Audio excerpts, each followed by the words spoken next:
हा आहे बंदराचा भाग आणि आता आपण आहोत विजयदुर्गमध्ये। हा आहे विजयदुर्गचा किल्ला। नमस्कार मित्रहो, एबीएस ब्लॉगच्या एका नवीन व्हिडिओमध्ये मी आपल्या सर्वांचं स्वागत करतो। तर आता आपण आज बघणार आहोत विजयदुर्ग किल्ला।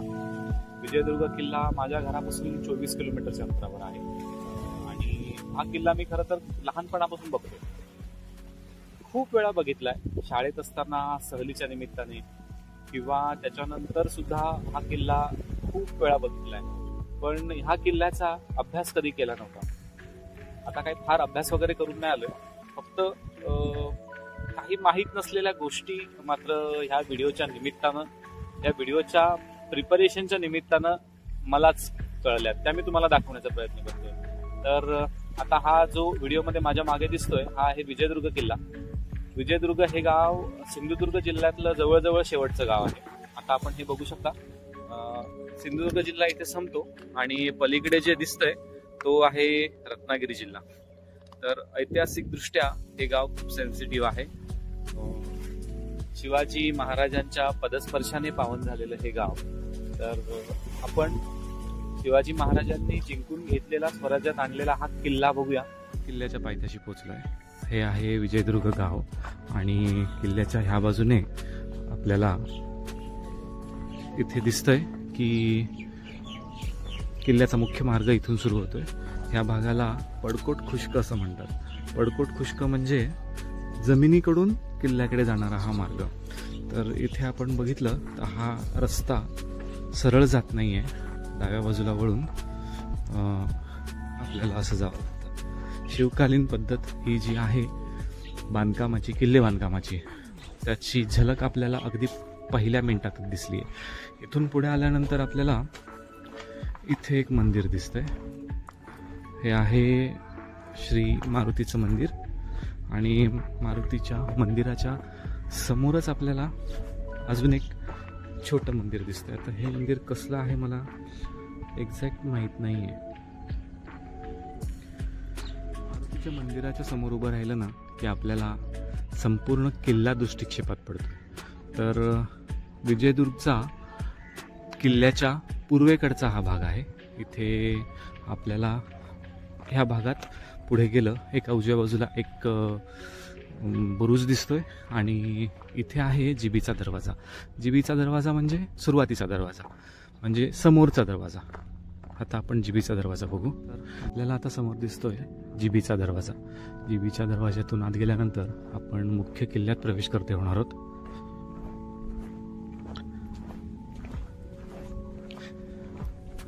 इथे दरवाजाच्या बाजूलाच एक देवडी दिसते, ह्या बाजूला नाही आहे, आणि ही आहे किल्ल्याची मुख्य तटबंदी। व्हिडिओमध्ये आपल्यासोबत आहेत मिस्टर अवधूत पाटील। अवधूत हा माझा 12वीचा क्लासमेट आहे आणि तो ह्या किल्ल्यावर गाईड म्हणून काम करतोय। अवधूत, जरा एक मिनिटभरात तुझं इंट्रोडक्शन दे आणि किल्ल्याची छोटीशी माहिती आम्हाला मिनिटभरात जरा आमच्या व्ह्यूअर्ससाठी सांग। मी गेली 7 वर्ष या किल्ल्यावर गाईडचं काम करतोय। तर मी MTDCचं माझं लायसन आहे। 2019 पासून मला माझ्याकडे MTDCचं लायसन आहे। गेली 5 वर्षात MTDC थ्रू गाईडचं काम करतोय मी।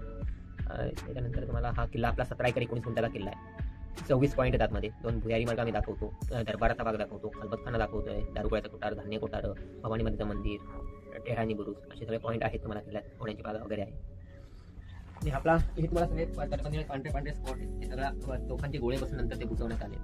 वरती छोटे छोटे होले ते धनुष्यबाणाने किंवा बंदुकीने मारण्यासाठी असतात। खालचे मोठे ते पावसाचं पाणी जायला आहे। आणि हा भाग आहे, ह्याला आपण फांजी म्हणतो। त्यात चौगाडा असतो, तो चौगाडा व्हायब्रेशन मागे येतो, रिकॉल येऊ नये म्हणून त्याला उतार दिला। आपला किल्ला 12व्या शतकातला असून तिहेरी तटबंदी असलेला एकमेव जलद आहे आणि राजा भोजपासूनचा किल्ला आहे। थँक्यू अवधूत। अवधूतने आपल्याला अगदी संक्षिप्त स्वरूपात किल्ल्याची माहिती दिली आहे। मी स्क्रीनवर अवधूतचा नंबर टाकतोय। तुम्हाला हा किल्ला अगदी ऐतिहासिकदृष्ट्या किंवा चांगल्या प्रकारे बघण्यासाठी अवधूतला नक्की कॉन्टॅक्ट करा। थँक्यू अवधूत। अवधूतने आपल्याला सांगितल्याप्रमाणे ही किल्ल्याची मुख्य तटबंदी आहे आणि त्याच्यावर हे जे स्पॉट दिसत आहेत ना, हे तोफगोळ्यांचं झालेल्या मारामुळे हे इथे खड्डे पडले होते, जे नंतरच्या काळात बुजवण्यात आले।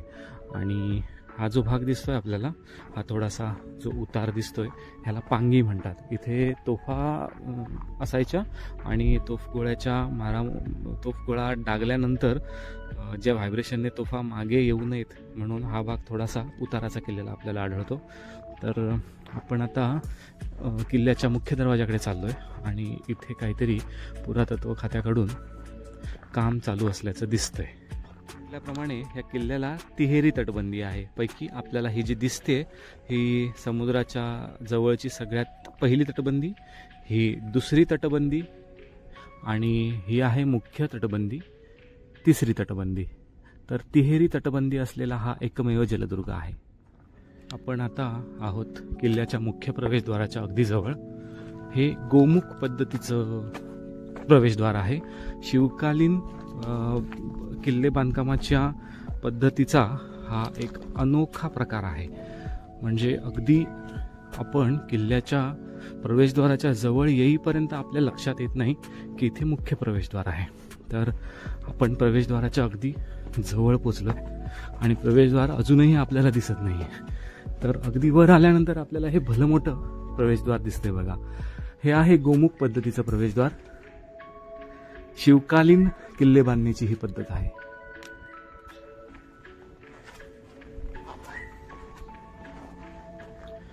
प्रवेशद्वारातनं आत आल्यानंतर आपल्याला दोन्ही बाजूला देवड्या दिसतात बघा. ही एक देवडी आहे आणि ह्या बाजूला ही एक देवडी. देवडी म्हणजे पहारेकऱ्यांची बसण्याची जागा आणि ह्याच्यावर आपल्याला नगारखाना दिसतोय.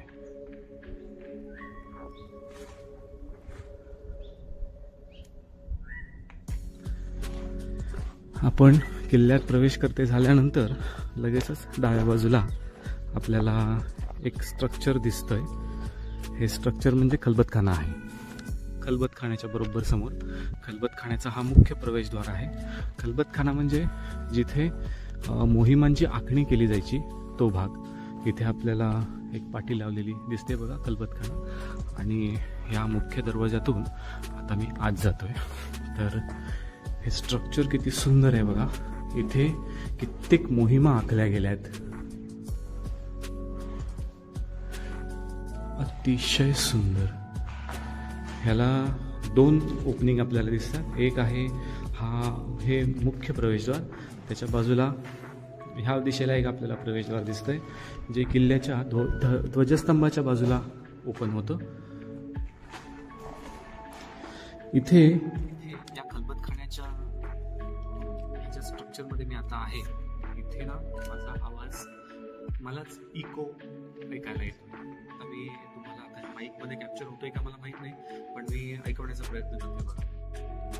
Hello hello hello. इको ऐकायला येतो. म्हणजे शिवकालीन बांधकामाची पद्धत किती सायंटिफिक होती त्याचं हे अगदी जिवंत उदाहरण. खाण्याच्याच डाव्या बाजूला आपल्याला काही पायऱ्या दिसत आहेत. ह्या पायऱ्या चढून आपण जाऊ शकतो ध्वजस्तंभाकडे. हे बघा, इथे आहे ध्वजस्तंभ. ह्या पायऱ्या अनइवन आहेत, खूप मोठ्या आहेत, काही छोट्या आहेत. ही छोटी आहे, ही मोठी आहे, ही छोटी आहे. मी तुम्हाला खालून दाखवण्याचा प्रयत्न करतो बघा. पायऱ्यांमधलं डिस्टन्स किती अनइवन आहे बघा. खालची पायरी छोटी आहे, मधली मोठी आहे, वरची छोटी आहे. हे असं का बांधलं गेलं माहितीये का? ज्यावेळी अटॅक होतो ना त्यावेळी दुश्मन जेव्हा अटॅक करत असतो त्यावेळी त्यांना ह्या अशा उंच सकल पायऱ्यांचा अंदाज येत नाही. आता आपण कॉन्शियसली चालतोय त्यामुळे ते आपल्याला कळतं, पण ज्यावेळी लोक धावत असतात ना इकडून तिकडे त्यावेळी ह्या पायऱ्या त्यांना कन्फ्यूज करतात. किती छोट्या छोट्या गोष्टींचा वापर केला गेला आहे आणि हे अशी स्ट्रक्चर बांधली गेली आहेत बघा. तर इथे आहे ध्वजस्तंभ. ध्वजस्तंभाकडे जाणाऱ्या पायऱ्या सुद्धा बघा. खालची मोठी आहे, मधली अगदी छोटी आहे, ही जराशी मोठी आहे आणि ही मोठी आहे. म्हणजे इथून जर खालून कोण वर धावत जात असेल तर तो नक्की पायरी चुकून आपटून पडणार आहे खाली. खूप बारीक बारीक गोष्टींचा विचार करून हे किल्ले बांधले गेले आहेत. आता हा जो भाग आहे ह्याला काय म्हणतात मला माहित नाही, पण इथून आपल्याला वाघोटनची खाडी दिसते पूर्ण. आणि इकडे आहे ध्वजस्तंभ. ही बाजू आपल्याला जी दिसते ना एक्झॅक्टली इथे खंदक होता. ह्या बाजूला आहे खाडी, पगडूंची खाडी आहे. उजव्या बाजूला आहे हा समुद्र आणि ह्या दोन्ही गोष्टी जोडणारा इथे एक खंदक होता. ज्या खंदकावर एक लाकडी पूल होता जो दिवसा जोडलेला असायचा आणि रात्री बंद केला जायचा, म्हणजे रात्री तो काढून ठेवायचे.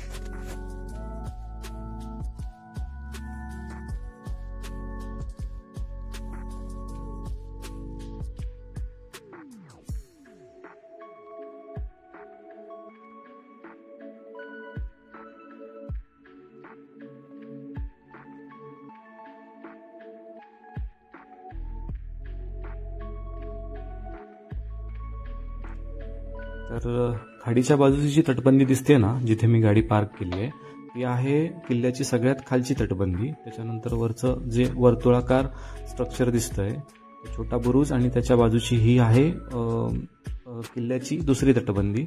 आणि त्याच्या वरच्या बाजूला आपल्याला हे इथे दिसते किल्ल्याची तिसरी तटबंदी, आणि त्याच्यावर हा किल्ला आहे.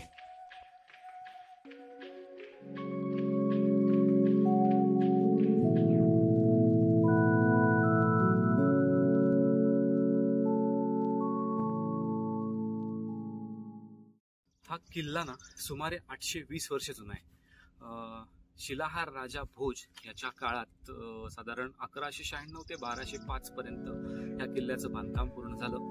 पूर्वी हा किल्ला साधारण 5 एकरवरच होता. त्याच्यानंतर इथे विजयनगरचे राजा, त्याच्यानंतर बहमनी सुलतान, आदिलशाह अनेकांनी इथे सत्ता गाजवली आहे. त्याच्यानंतर शिवाजी राजांनी हा किल्ला जिंकला आणि त्याच्यानंतर ह्या किल्ल्याचं नाव विजयदुर्ग झालं. पूर्वी ह्या किल्ल्याला घेरिया असं म्हणतात. घरातून आत आल्यानंतर आपल्याला इथे एक सुंदर वटवृक्ष दिसतोय. या वटवृक्षाच्या छायेत खूप मस्त वाटतंय. आणि इथे आपल्याला समोरच ह्या भागात दारुगोळ्यांचं कोठार दिसतंय. हा आहे सदरेचा भाग. हा राजा भोज यांच्या काळात बांधलेला भाग अजूनही सुस्थितीत आपल्याला आढळतोय.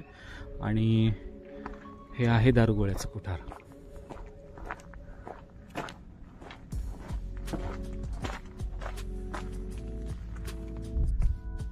आत कम्प्लीट अंधार आहे, त्यामुळे मी आत जाणार नाही आहे. पण आपल्याला इथे दिसतंय दारुगोळ्याचं कोठार मुख्य तटबंदीला, म्हणजे किल्ल्याच्या तिसऱ्या तटबंदीच्या बरोबर मागच्या बाजूला आहे. म्हणजे तोफगोळे जरी आले तरी ते इथून पुढच्या भागात पडतील, पण ह्या कोठारावर पडू नाही शकत. कारण आपल्याला इथे दिसते ही आहे किल्ल्याची मुख्य तिसरी तटबंदी.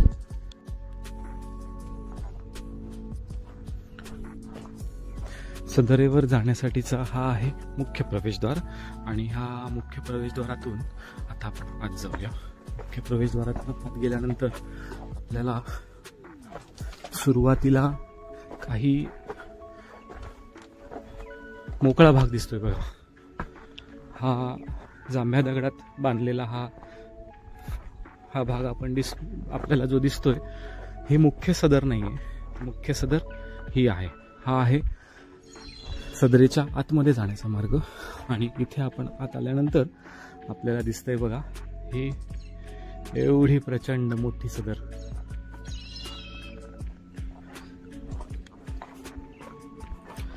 असं म्हणतात की रायगडाप्रमाणे इथे सुद्धा एका कोपऱ्यात जरी उभं राहून आपण बोललो तरी दुसऱ्या कोपऱ्यात सहज ऐकू जातं.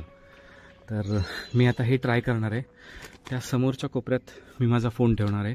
मला माहीत नाही फोन कॅप्चर करेल की नाही, फोन माईक कॅप्चर करेल की नाही माझा आवाज, पण तरी पण आपण ट्राय करूया. किंवा इथे मी उभा राहणार आहे आणि तिथे फोन ठेवणार आहे आणि मी जे काय बोलतोय हे ह्या माईकमध्ये कॅप्चर होते का बघूया.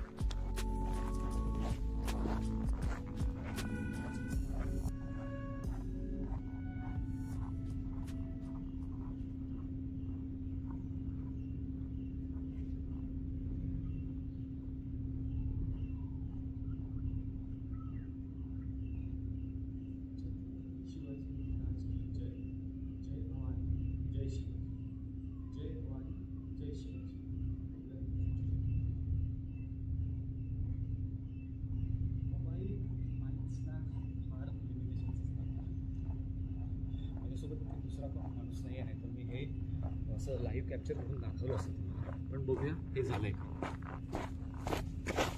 खूप अमेझिंग होतं हे. ॲक्च्युली माझा व्हॉइस ह्याच्यामध्ये कॅप्चर झाला आहे. अजून जर इथे कोण मदतीसाठी असतं ना तर हे खूप अजून चांगल्या प्रकारे दाखवता आलं असतं, पण माझ्यासोबत कोण नाही आहे, सो हे मी एवढंच दाखवू शकतो. पण त्यावेळच्या या इंजिनिअरिंग मार्वलला मानाचा मुजरा. सदरेतून आपण आता बाहेर पडूया आणि बघूया संपूर्ण किल्ल्याची समुद्राकडच्या बाजूची तटबंदी. तर आपण किल्ल्याच्या बाहेर म्हणजे सदरेच्या बाहेर पडतोय आणि समोर आपल्याला जे दिसतंय ते आहे दारुगोळ्याचं कोठार. दारुगोळ्याचं कोठार याच्या बाजूलाच एक भुयार आहे. इथे आपण बघू शकतो, हे बघा, हे आहे भुयार. भुयारी मार्गातून आपण पलीकडे जाऊया आणि पलीकडे ना या भुयारी मार्गाच्या पलीकडे एक बुरुज आहे. त्याला खूप लढा बुरुज असं म्हणतात. खूप लढा म्हणजे बहुत लढा म्हणजे खूप लढा म्हणजे भरपूर लढलेला बुरुज. हे बघा, आपण आता आहोत ह्या भुयारी मार्गामध्ये आणि हे भुयारी मार्ग बाहेर तिथे ओपन होतो. आता ह्याच्या पायऱ्या सुद्धा बघा अनइवन आहेत. ही खालची छोटी मोठी, खूप मोठी छोटी, परत मोठी छोटी छोटी आणि आपण पोचलोय ह्या खूप लढा बुरुजवर. ह्या खूप लढा बुरुजाचं एक वैशिष्ट्य मी तुम्हाला सांगतो. इथे जर आपण थोडंसं उंचीवर जाऊन मी दाखवतो. खूप लढा बुरुजाचं वैशिष्ट्य म्हणजे काय, इथून चौफेर मारा करता येतो. हे बघा, इथे एकूण 12 तोफा असायच्या असं इतिहासात नोंदी आहेत आणि इथून चौफेर नाही पण किल्ल्याच्या तिन्ही बाजूला तोफगोळ्यांचा मारा करता येतो. अजून या बुरुजाचं अजून एक वैशिष्ट्य आहे ते मी तुम्हाला दाखवतो. बघा, इथे वर आल्यानंतर आपल्याला ही खालची तटबंदी, ही आहे किल्ल्याची समुद्राकडच्या बाजूची तटबंदी आणि आपल्याला इथून दिसतोय जिबीचा दरवाजा. हा बघा, ह्या बाजूला आहे जिबीचा दरवाजा आणि ह्या बाजूला आहे मुख्य प्रवेशद्वार. हे जे दिसतंय हा मुख्य प्रवेशद्वाराचा भाग आहे.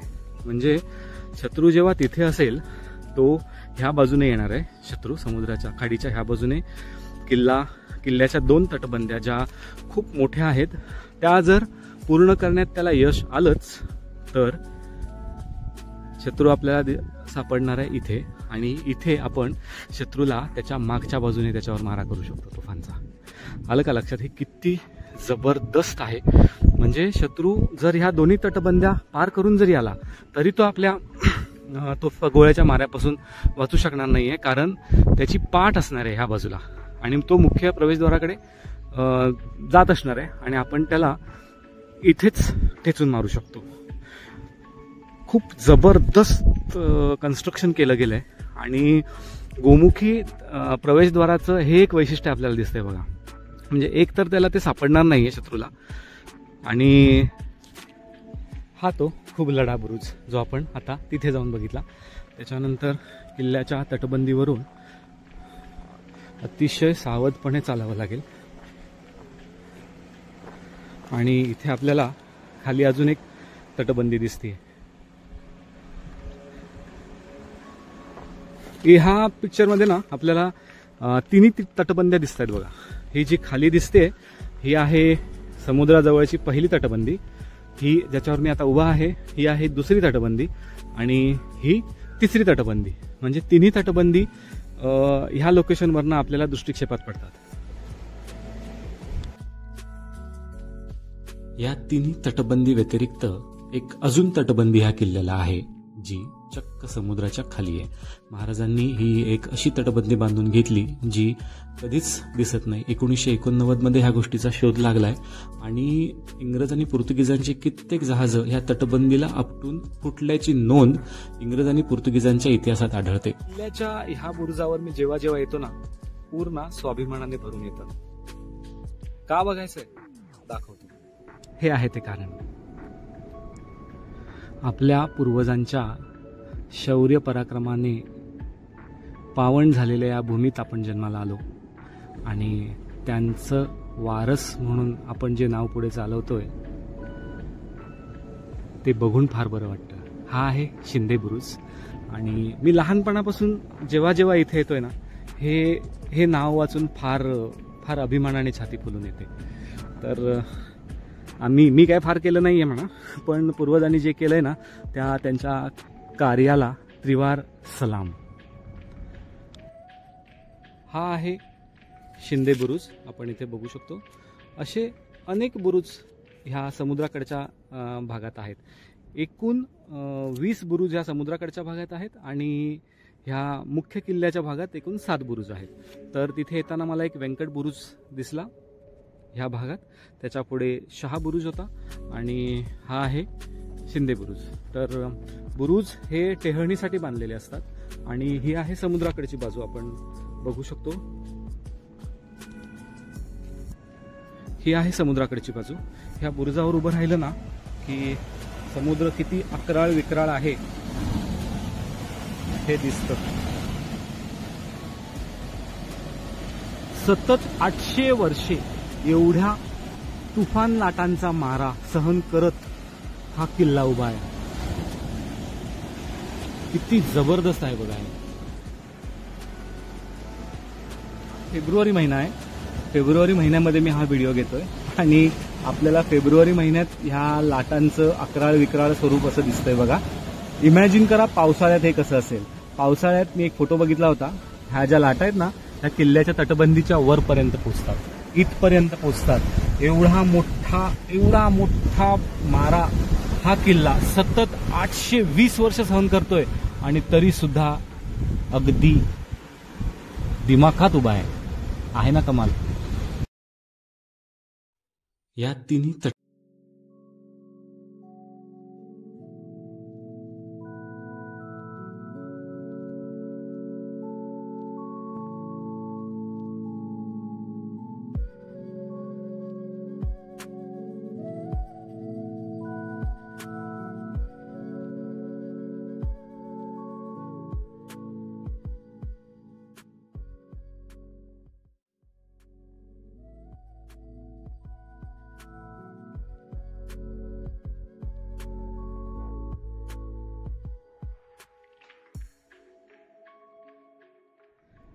हे जे स्ट्रक्चर खाली दिसतंय ना गोलाकार, हा आहे चुन्याचा घाणा. त्याच्यानंतर त्याच्या बाजूला आहे गोड्या पाण्याची विहीर, इथे दिसते बघा आपल्याला. आणि हे आहे सगळं. इथे एक बुरुज आहे तुटका बुरुज, त्याच्या बाजूला हे आपल्याला सगळं दिसतंय. ही आहे गोड्या पाण्याची विहीर आणि किल्ल्याची तिसरी तटबंदी आपल्याला वर दिसते, जी राजा भोज याच्या काळातली आहे. आणि हे जे बांधकाम आहे हे शिवकालीन आहे. मोठा बुरुज आपल्याला इथे दिसतोय, प्रचंड मोठा बुरुज आहे. आणि ह्या बुरुजाकडून आपल्याला समोर विजयदुर्ग गाव सुद्धा दिसतंय.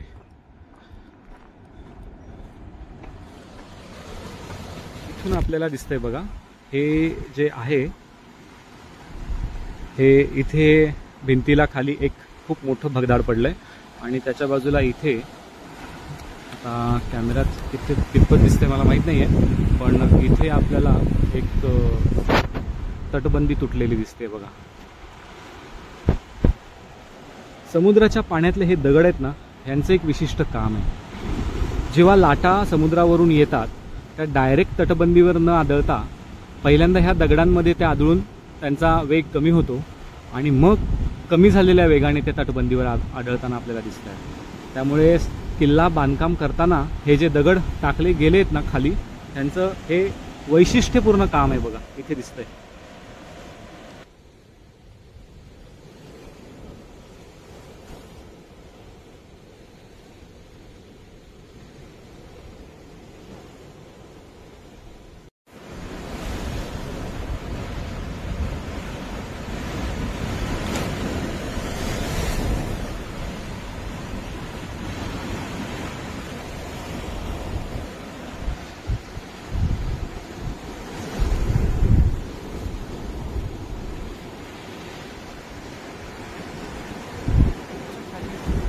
जे दगड आपल्याला दिसले ना, काहींच्या मते ते नैसर्गिक आहेत, काहींच्या मते ते मुद्दाम तिथे टाकले गेलेले आहेत. कारण लाटांचा वेग, लाटांच्या वेगामुळे जो फोर्स तयार होतो तो फोर्स त्या दगडांवर पहिल्यांदा अप्लाय होतो आणि मग तटबंदीवर. त्याच्यामुळे त्याचा वेग कमी होतो आणि तटबंदीचं संरक्षण होतं. काय सॉलिड टोक आहे ना. चला आता आपण काय करूया, ही जी तटबंदी तुटलेली दिसते आपल्याला इथे, ह्याच्यामधून एक शॉर्टकट घेऊन आतमध्ये जाऊ आणि इथे काहीतरी विशेष आहे हे मी तुम्हाला दाखवतो.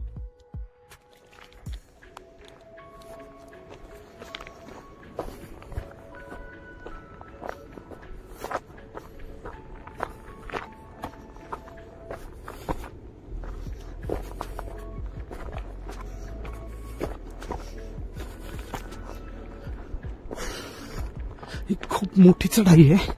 मी जवळजवळ धावत चढलोय आणि आता आपण पोहोचलोय मुख्य किल्ल्यावर. तर इथे दोन फार महत्वाच्या गोष्टी आहेत, दोन नाही तीन आहेत. मला तिन्ही नजरेसमोर दिसत आहेत. मी तुम्हाला दाखवण्याचा प्रयत्न करतो. चलो. व्हिडिओमध्ये आता जे आपल्याला दिसतंय ना, हे आहे श्री भवानी मातेचं मंदिर, जे 300 वर्ष जुनं आहे. तर याच्यातली जी मूर्ती आपल्याला दिसते ही सुद्धा 300 वर्ष जुनी आहे. मी तुम्हाला जवळून दाखवतो. पूर्वाभिमुख असलेलं हे मंदिर 350 वर्ष म्हणजे शिवकालीनच आहे. सो हे आहे भवानी मातेची 350 वर्ष जुनी मूर्ती. जय भवानी, जय शिवाजी.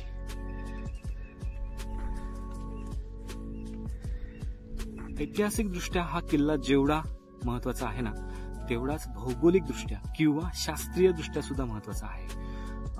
18 ऑगस्ट 1868 मध्ये एक विशेष घटना इथे घडली आहे. जी घटना फार लोकांना माहीत नाहीये. तर एक फ्रेंच सायंटिस्ट होता, त्याचं नाव लॉकियर. 18 ऑगस्ट 1868 साली एक खग्रास सूर्यग्रहण झालं होतं. त्यावेळी सूर्यापासून पृथ्वीवरचा हा भाग सगळ्यात जवळचा होता. तर त्या शास्त्रज्ञाने हे विजयदुर्ग किल्ला हे ठिकाण निवडलं त्याच्या संशोधनासाठी. तर त्याने इथे येऊन संशोधन केलं. आपल्याला तिथे जो हे जे झाड दिसतंय, त्या झाडाच्या बाजूला एक ओटा दिसतोय, त्याला साहेबाचा ओटा म्हणतात. तर इथे येऊन त्याने खग्रास सूर्यग्रहणावर एक रिसर्च केला आणि त्याच्यात एक त्याला विशिष्ट गोष्ट दिसली. ते म्हणजे सूर्यग्रहणाच्या वेळी सूर्याच्या भोवती तांबूस कडा दिसली. तर ती कडा काय आहे ह्याचा अभ्यास केल्यानंतर लक्षात आलं की तो एक प्रकारचा गॅस आहे आणि तो गॅस हेलिओस म्हणजे सूर्य, आणि सूर्याच्या नावावरून त्या गॅसला नाव पडलं हेलियम. तर हेलियमचं पाळणाघर म्हणजे विजयदुर्ग किल्ला. हेलियम गॅसचा शोध इथे लागला. त्यामुळे विज्ञानात किंवा इतिहासात आपण म्हणतो ना, न्यूटनचं सफरचंद जेवढं महत्वाचं आहे तेवढाच महत्वाचा हा विजयदुर्ग किल्ला आहे हेलियम गॅसच्या संदर्भात. तर एवढी मोठी ऐतिहासिक, एवढी मोठी शास्त्रीय घटना इथे घडून गेली आहे आणि ही आपल्या लोकांना माहितही नाहीये. एक फक्त हेलियम डे 18 ऑगस्टला इथे साजरा होतो, ह्याच्या व्यतिरिक्त इथे बाकी काय होत नाहीये. तर आपण आपल्यासारख्या तरुण पिढीने ह्या गोष्टीला फार महत्त्व देऊन ह्या गोष्टी पुढे आणल्या पाहिजेत, ह्या गोष्टी प्रमोट केल्या पाहिजेत. न्यूटनचं सफरचंद जेवढं फेमस झालं ना, तेवढंच हेलियमच्या दृष्टीने हा किल्ला प्रसिद्ध झाला पाहिजे. मी आता तो साहेबाचा ओटा तुम्हाला दाखवतोय. चला. इतिहासाबद्दल, आपल्या शास्त्रज्ञांबद्दल किंवा आपल्या राजांबद्दल आपल्यामध्ये एवढी उदासीनता आहे ना की कसं जागं करावं ह्या लोकांना कळेना. ब्रिटिशांनी गड किल्ले तोडून जे काम केलंय ना, ते त्यांच्या जाण्यानंतर 75 वर्षांनी सुद्धा ते बरोबर आपलं काम करून जात आहे. म्हणजे हे किल्ले ब्रिटिशांनी तोडले. हे का तोडले मी हे व्हिडिओच्या शेवटी सांगतो. हा आहे साहेबाचा ओटा. 18 ऑगस्ट 1868 किल्ले विजयदुर्ग हेलियमचे पाळणाघर. या दिवशी झालेल्या खग्रास सूर्यग्रहणाचा अभ्यास करण्यासाठी ब्रिटिश खगोलशास्त्र सर जे नॉर्मन लॉकियर यांनी विजयदुर्ग किल्ल्यावर याच ठिकाणी ओटे म्हणजे प्लिंथ बांधून त्यावर दुर्बीण ठेवली आणि सूर्याचा वेध घेतला. ग्रहण काळ सकाळी 8:21 सुरू झाला. 9:24 ते 9:32 ह्या काळात सूर्यग्रहण होते. सर लॉकियर यांना स्पेक्ट्रोग्राफर 587.49 नॅनोमीटर लहर लांबी म्हणजे वेव्हलेंथ असलेली एक पिवळ्या रंगाची रेषा दिसली. तांबूस नाही, पिवळ्या रंगाची रेषा दिसली. या रेषेचा स्रोत सूर्याच्या तप्त वातावरणातील एक नवीन मूलद्रव्यांपैकी असला पाहिजे असा निष्कर्ष त्यांनी काढला आणि त्यास नाव दिले हेलियम. ग्रीक भाषेत हेलिओस म्हणजे सूर्य. पुढे 25 वर्षांनी विल्यम रामसे यांनी हेलियमच्या शोधावर शिक्कामोर्तब केले. त्यामुळेच किल्ले विजयदुर्गला हेलियमचे पाळणाघर असेही म्हणतात. तर ज्या ओट्यावर दुर्बीण ठेवून हेलियमचा शोध घेण्यात आला तो ओटा साहेबाचे ओटे म्हणून प्रसिद्ध झाला. 2005 सालच्या विजयदुर्ग अष्टशताब्दी वर्ष महोत्सवानंतर विजयदुर्ग येथे जन्म झालेले आणि कोल्हापूर स्थित चंद्रकांत मुरलीधर परुळेकर यांच्या प्रयत्नातून हेलियम डे दरवर्षी 18 ऑगस्ट रोजी मोठ्या दिमाखात साजरा होतो. तर हा जो हेलियम डे साजरा होतोय ह्या पलीकडे जाऊन काहीतरी वेगळं अजून करण्याची गरज आहे. शासनाने, स्थानिक प्रशासनाने आणि तुमच्या आमच्यासारख्या लोकांनी ह्याच्याकडे लक्ष देण्याची फार नितांत गरज आहे. तर आता हेलियमच्या ओट्याकडून म्हणजे साहेबाच्या ओट्याकडनं आपण पोहोचूया जखिनीच्या तोफेकडे. ह्या तोफेचं वैशिष्ट्य म्हणजे ह्या तोफेने जेवढे मारे केलेत ना हे कधीच वाया गेलेले नाहीत, त्यामुळे ह्याला जखिनीची तोफ म्हणतात. ही सगळ्यात खतरनाक तोफ होती त्या काळची, तर ती अशी इथे ठेवलेली आहे जखिनीची तोफ. आणि ह्याच्या व्यतिरिक्त मला काय फार ह्या तोफेबद्दल माहीत नाही आहे. जर कोणाला माहिती असेल तर कमेंट बॉक्समध्ये जरा डिटेल टाकण्याचा प्रयत्न करा. तर हे आहे धान्याचं कोठार आणि वरचं बांधकाम जे दिसतंय ते आहे आधुनिक. ते शासकीय विश्रामगृह होतं जे कालांतराने बंद पडलं.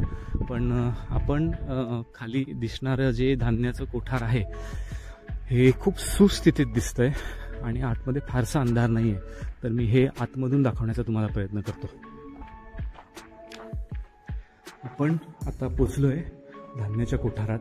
इथे आल्यानंतर एक वेगळी शांतता आणि वेगळ्या प्रकारचा थंडावा झाला. म्हणजे मी ह्या उन्हातनं आलोय, मला इथे गरम होत होतं, इथे मी आलो आणि खूप थंड वाटलं. तर हे खूप सुंदर आहे. हे अजूनही सुस्थितीत आहे बघा. राजा भोज यांच्या शिलाहार घराण्याच्या काळातलं हे बांधकाम आहे आणि हे अजूनही सुस्थितीत आहे. वाव, किती सुंदर आहे, अप्रतिम. आणि तितकंच स्वच्छही ठेवलं गेलं आहे, हे खूप महत्वाचं. आता ना लोकांच्या मनात इतिहासाबद्दल, ऐतिहासिक गोष्टींबद्दल थोडीशी ओढ निर्माण होते आणि ती होणं गरजेचं सुद्धा आहे. मात्र ही पायरी खूप मोठी आहे. ओके, तर इथून बाहेर पडल्यानंतर आपल्याला थेट समुद्र दिसतोय. किल्ल्याची सगळ्यात वरची तटबंदी दिसते आणि ह्या बाजूला स्टेप्स आहेत. तर ह्या स्टेप्सवर चढून जाऊन बघूया नेमकं काय आहे.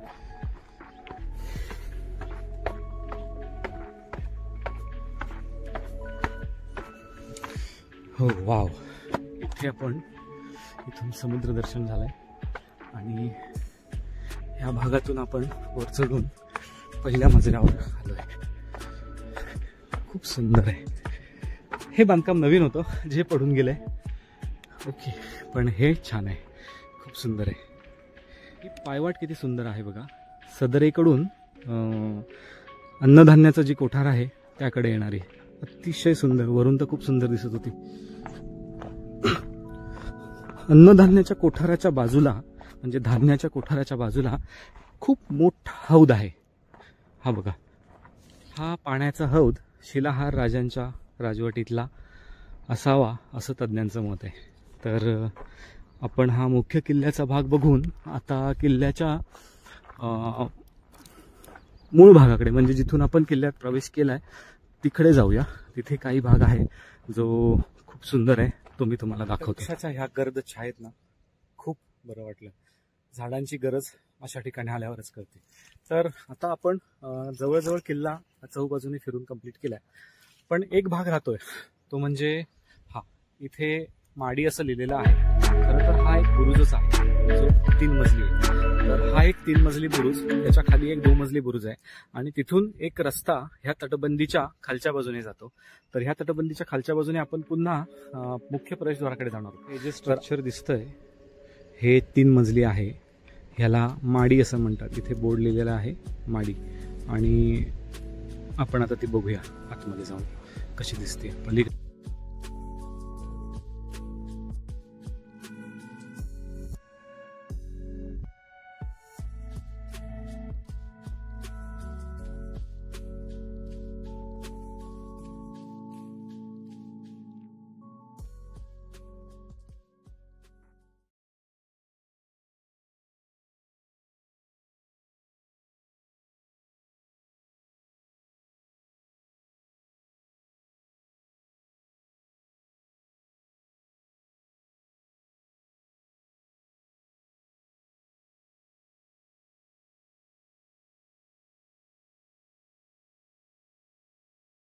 विजयदुर्ग किल्ल्याचं भौगोलिक महत्व आपल्याला ह्या व्हिडिओतून लक्षात आलंच असेल. तरीही मी पुन्हा सांगतो, हा किल्ला मोक्याच्या अशा ठिकाणी आहे जिथून समुद्रावर वचक ठेवता येतो.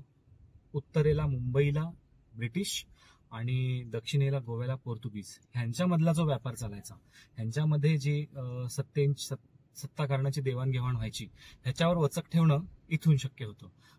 मागच्या बाजूला जी वाघोटनची खाडी आहे ना, तो भाग थोडासा उथळ आहे. त्यामुळे युरोपियन जहाजं जी खारेपाटण किंवा वाघोटन बंदरात व्यापारासाठी यायची, त्यांना ह्या खाडीतून आतमध्ये जवळजवळ 40 किलोमीटर आहे अंतर जाणं शक्य नसायचं. तर त्यावेळी ही ती जहाजं ह्या समुद्रात नांगरून ठेवली जायची आणि तिथून पुढचा व्यापार हा मराठ्यांच्या छोट्या गलबतातनच व्हायचा. तर ह्या किल्ल्याचं महत्व म्हणजे काय, तर एक तर हा किल्ला ह्या ब्रिटिशांच्या पोर्तुगीजांच्या व्यापारावर जकातीचं काम करायचा, टोल म्हणून काम करायचा. म्हणजेच काय, युरोपियन लोकांना इथे टोल जकात दिल्याशिवाय पुढचा व्यापार शक्य नसायचा. यातून महाराजांची दूरदृष्टी आपल्याला लक्षात येते बघा. एक म्हणजे परकीय सत्तांवर वचक, दुसरा समुद्रावर वचक, आणि तिसरी सगळ्यात मोठी गोष्ट म्हणजे परराष्ट्रीय संबंध, ते सुद्धा व्यापाराच्या दृष्टीने. तर शिवाजी महाराज किती दूरदृष्टी असलेले महाराज होते हे आपल्याला या गोष्टीतून अगदी सहज लक्षात येतं.